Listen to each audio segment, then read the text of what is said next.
తాకట్లో ఉన్న బంగారాన్ని విడిపించి ఆ రోజున మార్కెట్ ధర కట్టి మిగిలిన డబ్బును మీకు అందిస్తుంది కొమ్మూరి గోల్డ్.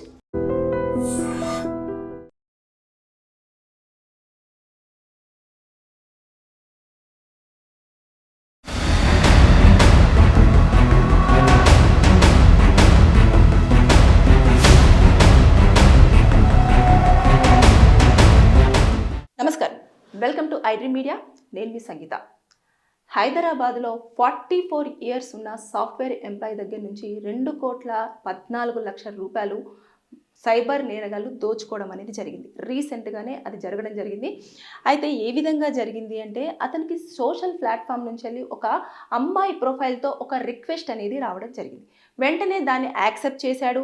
తనతో చాటింగ్ కూడా చేయడం జరిగింది. చేసిన వెంటనే తను ఒక యాప్ని ఇది డౌన్లోడ్ చేసుకోండి, దీంట్లో రిజిస్టర్ అవుతే మనకు కొంచెం డబ్బు అనేది రావడం జరుగుతుంది, ఇకపోతే మనం ఇన్వెస్ట్మెంట్ కూడా చేయొచ్చు అని చెప్పేసి అందులో ఆవిడ చెప్పింది. చెప్పిన వెంటనే ఇమీడియట్గా అతను ఏం చేశాడు, ఈ అమ్మాయి మాట్లాడిన విధానానికి చాలా అట్రాక్ట్ అయిపోయి ఆ యాప్ అయితే ఏదైతే చెప్పాడో చెప్పిందో దాన్ని వెంటనే ఇమీడియట్గా డౌన్లోడ్ చేసేసుకొని దాంట్లో రిజిస్టర్ అయ్యాడు.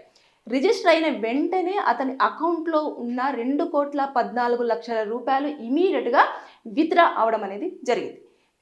వెంటనే అలర్ట్ అయిన ఆ వ్యక్తి పోలీసులకు, సైబర్ క్రైమ్ పోలీసులకు ఇన్ఫర్మేషన్ అందించడం జరిగింది. పోలీసులు కూడా కేసు ఫైల్ చేసుకున్నారు. దాన్ని దర్యాప్తు అనేది కొనసాగిస్తూ వస్తున్నారు.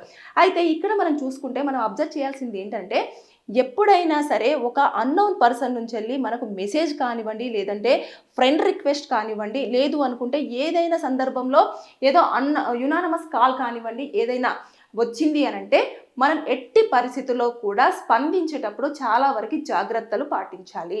అలా చేయకుండా ఇతనికి 44 ఇయర్స్ చాలా యంగేజ్లో ఉన్న ఒక అమ్మాయి ప్రొఫైల్ పెట్టేసి రిక్వెస్ట్ పంపించంగానే యాక్సెప్ట్ చేయడము, తర్వాత చాట్ చేయడము, తను చెప్పిన దానికి ఓకే చెప్పడం, తర్వాత తను సంపాదించుకున్న డబ్బంతా కూడా పోగొట్టుకోవడం అనేది జరిగింది. అంటే ఇలా సైబర్ నేరగాళ్ళు చాలా వరకు చేస్తూనే ఉన్నారు అని చెప్పేసి ఎప్పటికప్పుడు పోలీసులు అప్రమత్తం చేస్తున్నా, అదేవిధంగా మీడియా వాళ్ళు హెచ్చరిస్తున్నా, ఎవరైతే జనాలు ఉన్నారో వారు మాత్రం ఎట్టి పరిస్థితుల్లో మనకు జరుగుతుందా, మనం అసలు మోసపోతామా అన్న ధోరణిలోనే వ్యవహరించడం అనేది ఇక్కడ చూస్తున్నాం. ఇక్కడ చూసేసుకుంటే ఇప్పుడు 2,14,00,000 రూపాయలు అనేవి వెళ్ళిపోవడం జరిగింది. ఇప్పుడు పోలీసులు ఏం చేస్తారు, దీన్ని కేసు ఏదైతే ఐటీ యాక్ట్ 2000 ప్రకారంగా కేసు అనేది ఫైల్ చేసుకుంటారు.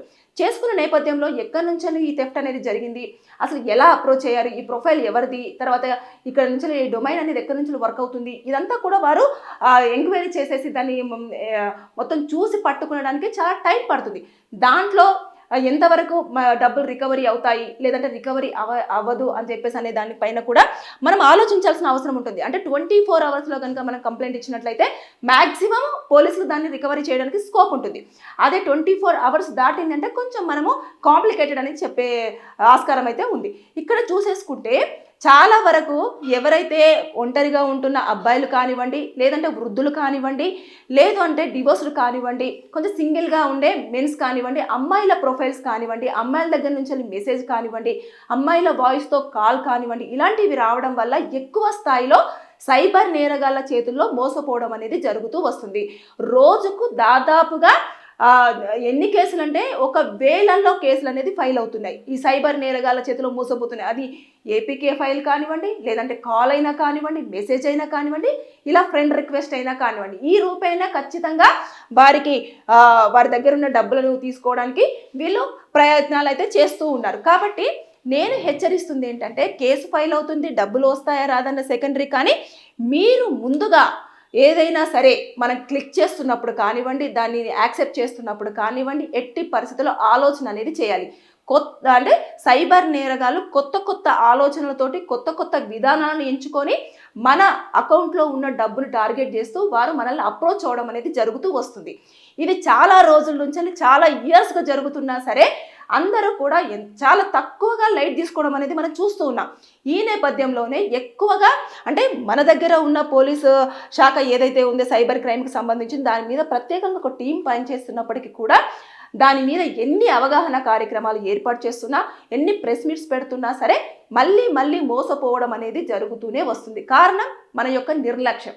కాబట్టి నేనేమంటున్నానంటే, దయచేసి ఎప్పుడైనా సరే మీకు కనుక సైబర్ నేరగాళ్ళ చేతుల్లో మోసపోకుండా ఉండాలి అంటే ఖచ్చితంగా మనం అప్రమత్తంగా ఉండాలి. మన ఫోన్కు వచ్చే ఏదైనా లింక్ కానివ్వండి, ప్రొఫైల్ పిక్ అమ్మాయిదై ఉండి కనుక ఆవిడ ఇష్టానుసారంగా మెసేజ్ చేస్తుంటే మీరు ఇదేది అడిగితే అది దీనికి ఓకే ఓకే అంటుంది అంటే ఒక్కసారి ఆలోచన చెయ్యాలని చెప్పేసి నేను మిమ్మల్ని అందరినీ అప్రమత్తం చేయడం జరుగుతుంది. లేకపోతే ఏముందిలే ఏదో అన్నోన్ పర్సన్స్ చెప్తున్నారు అని చెప్పేసి అంటే మనము దీనిని ఎట్లయినా సరే ఏదైనా లింక్ పంపిస్తే ఓపెన్ చేయకూడదు, యాప్ పంపిస్తే మనము ఇన్స్టాల్ చేసుకోకూడదు, అలా అయితే మోసపోతారు, ఇలా అయితే మోసపోరు, మాట్లాడినంతసేపు మాట్లాడదాము, దాని తర్వాత నెక్స్ట్ వదిలేద్దాము అని చెప్పేసి అనుకుంటే ప్రొఫైల్ ఫోటోని కూడా మీరు క్లిక్ చేసినా సరే మీ డబ్బులు పోయే అవకాశాలు కూడా ఉన్నాయి. ఎందుకంటే వారు దాంట్లో ఒక కోడ్ని పెడతారు. ఆ కోడ్ ఓపెన్ చేయగానే మన మొబైల్లోకి ఆ సాఫ్ట్వేర్ అంతా కూడా ఆటోమేటిక్గా మీన్ డౌన్లోడ్ అయిపోతుంది.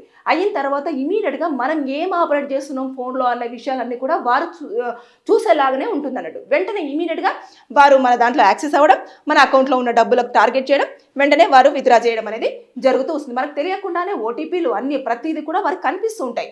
ఆ నేపథ్యంలోనే డబ్బులు మనం మిస్ అవ్వడం అనేది జరుగుతూ వస్తుంది. కాబట్టి దయచేసి నేను చెప్పేది ఏంటంటే ప్రతి ఒక్కరు కూడా అప్రమత్తంగా ఉండండి. మన ఫోన్ వల్లనే మన డబ్బులు మిస్ అవుతూ ఉంటుంది. కాబట్టి దయచేసి ఫోన్ యొక్కను ఎంతవరకు వాడాలి, ఎలా వాడాలి, ఎంత స్థాయిలో మనం దేన్ని నమ్మాలి అనేది తెలుసుకుంటే మనం మోసపోకుండా సైబర్ నేరగాళ్ళ చేతిలో మోసపోకుండా ఉండే అవకాశాలు అయితే చాలా వరకు ఉన్నాయని చెప్పేసి నేను చెప్పాలనుకుంటున్నాను. Thank you.